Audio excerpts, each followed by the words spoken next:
Hello everybody and welcome to Storm Raids, and today I'm here with a book haul.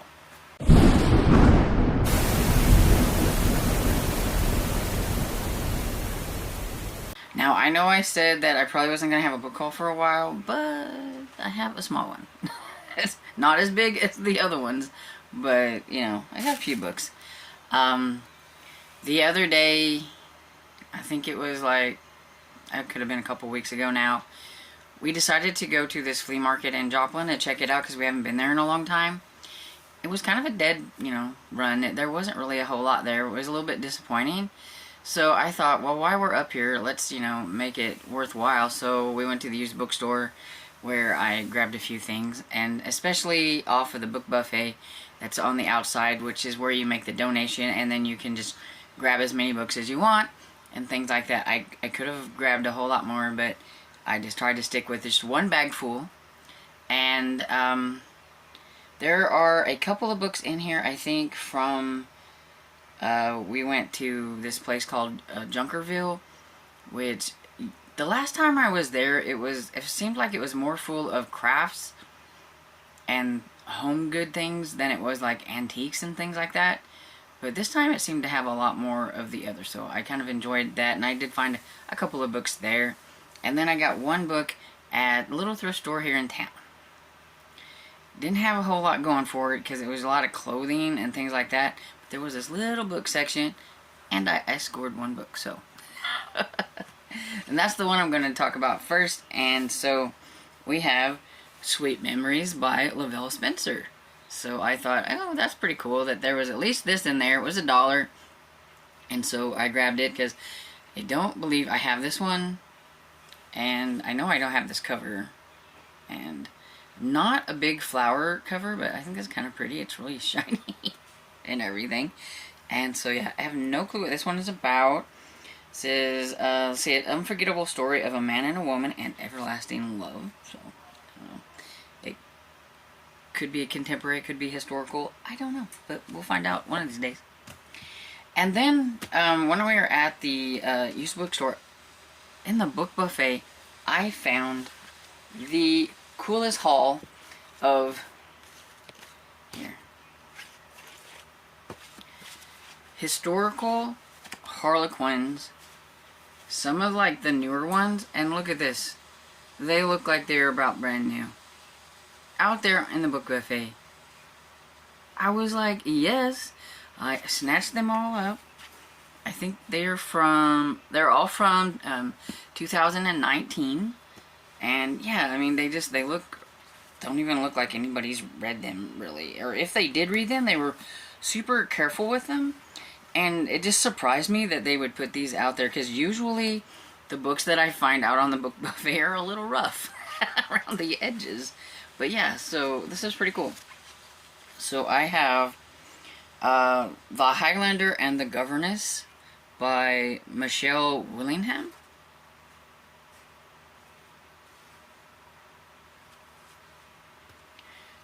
And then I have Daring to Love the Duke's Heir by Janice Preston.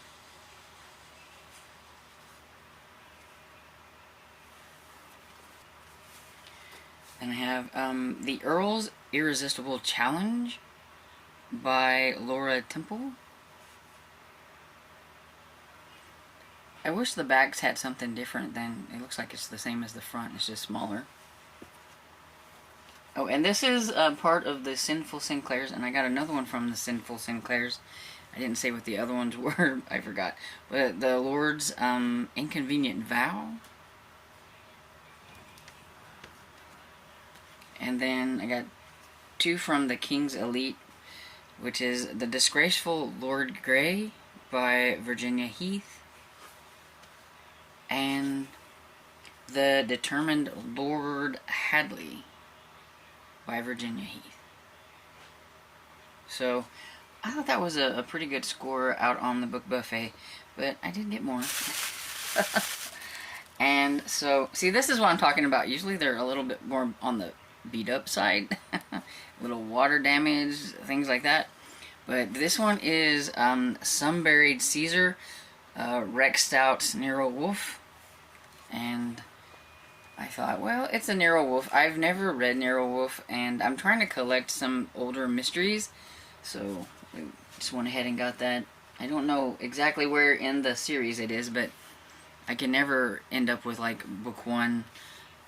I'm not that lucky, but... And then we have this one, which is The Boy in the Belfrey. It's by Catherine Hall Page, and it's a mystery of some sort. I think this is kind of like an older cozy mystery that was before the term cozy mystery. Yeah, it says from 1991 and stuff, so see. And then I got John D. MacDonald's The Scarlet Roose. It's a Travis McGee novel. I've been trying to find Travis McGee, and I don't find him out very much. That they don't want, like, a whole lot of money for them, so... But I thought that was cool that I found one, so we got this one. Boat, and got the author. And... oh, looks like we have a Travis McGee, and then we have the author. So, that's cool. Then I found another... Janet Daly's Americana. This is Heart of Stone. This one is from New Hampshire. And this one was in fairly decent condition for being out there. And a Mary Stewart novel, The Hollow Hills. And let me see that very well. Put it this way. Maybe you can kind of see the cover a little bit better. And it says it is a enchanting novel that transports you back to the days of myth and wondrous magic. And I looked it up, and so yeah, I do believe this is kind of like a fantasy. So I'm not sure. I thought like Mary Stewart did like gothic and like romance, so I don't know if this is kind of that with more of a fantasy element. I don't know, but I got it. And running out of space here. The next one I have is a Mac Bolan book. This is Vultures Vengeance, Executioner number 51. And I don't know exactly who wrote this, but I know it's based on a character created by Don Pendleton. And so I don't know exactly like who the actual author is. But yeah. One of these days I'm going to start this series. I think I can find number 1 on Libby, though I don't have number 1 yet.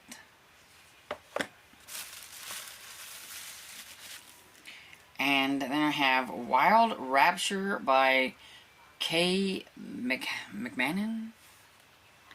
I think this one is one that I got at the Junkerville place.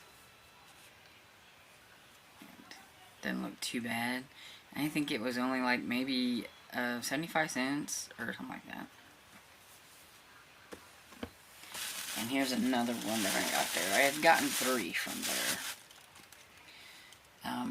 Got Kissing a Stranger by Margaret Evans Porter. I love these covers.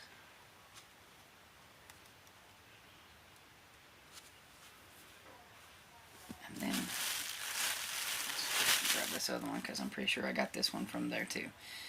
Red Rowan Berry by Frances.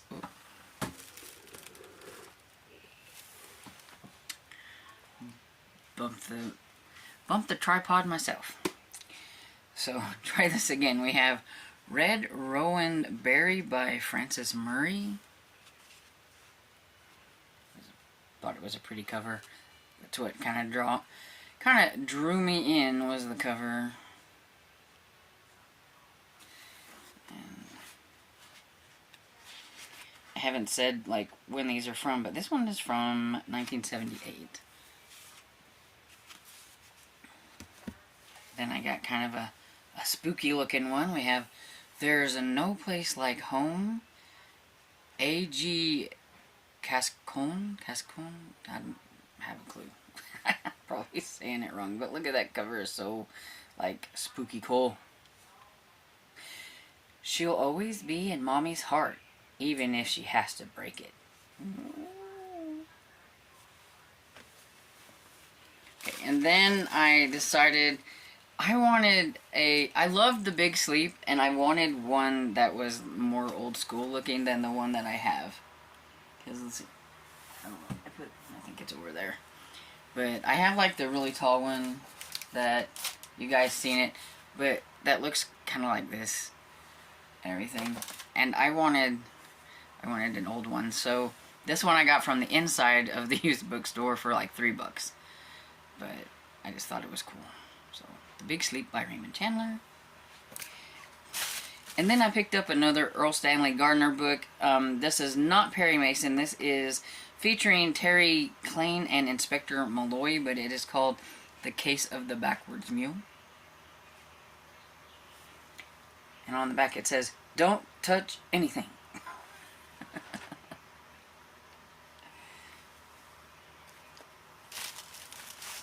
And then the two finds that I found at that flea market that I said was a bit of a dud because it's a huge flea market and I was hoping for more books and things like that in there.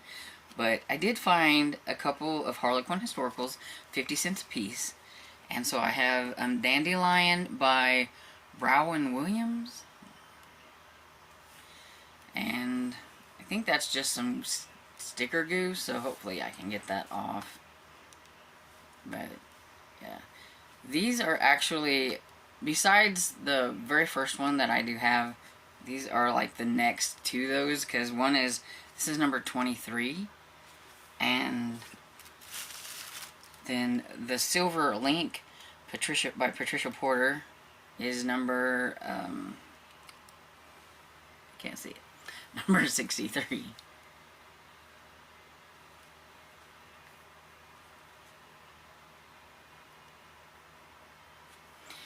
I think I'm doing pretty good with getting a good chunk of these in my collection. I think I counted the last time I counted, and I think counting all of these, I think I have the historical Harlequins that I have over 40 of them, so not too bad. I know there's like a ton more, but I'm doing too bad. Then I have, let's see, a few more here. I have The Terrifying Tales from the Midnight Library. This is Blood and Sand by Damien Graves. It's a middle grade horror book. And it has 3 scary stories inside. And I just thought it looked really cool that I needed to have this one. I'm trying to get my middle grade horror collection going a little bit. And then I have Dark Side by Tom Becker, another middle grade, and I believe this is the first book of the Dark Side series, I think when I looked it up, I think that's what it is. And I would say what it's about, but there's nothing on the back. So I don't know. Oh, I remember I got this on the inside of the used bookstore because they were having 50% off of children's books and stuff. They were having a little sale when I was there, so I hit the jackpot, even though I only got a couple, but I got this one. I'm so excited. I'm going to be reading this one this month. Bunnicula. I love Bunnicula. It was one of my, when I was growing up, I remember reading Bunnicula, and when I saw this, I had to have it. It's A Rabbit Tale of Mystery by Deborah and James Howe, illustrated by Alan Daniels. And if you've never read this, you really should. It is so cute, and it is about a dog and a cat who is worried about their new little buddy here because, I mean, I don't know if you can see it, but he has red eyes and fangs because he's a little bunny vampire. So, and let's see if I could find some illustrations, but Well, for having illustrations, I don't see any. Oh, there's one. Kind of funny illustrations, but I've seen some with more illustrations than in this one, but or better illustrations. Here's the dog with the cat. But yeah, can't wait to read this one. Love it. And the last book is a mystery collection. I don't normally get like short story collections or anything like that, but it was kind of old and I just went for it. It's C. Daly King, The Curious Mr. Tarrant, 8 detective stories. And so I know nothing about it. It says this book contains murders, spies, disappearing objects, an Aztec curse, an Irish prophecy, voodoo, Egyptology, the occult, and more. Okay, well, I'm intrigued. But yeah, it's from, let's see, it's from 1977, so I thought maybe some of the stories might be kind of interesting, but yeah, we'll see. It's got kind of big writing, so that's good. But anyway, rambling on, that's all the books. Look at that. Under 20 minutes. Not bad. So, let me know what you thought of any of the books that I hauled today. And I hope you enjoyed this video. And if you did, please give it a thumbs up and subscribe. And I will see you all next video. Bye.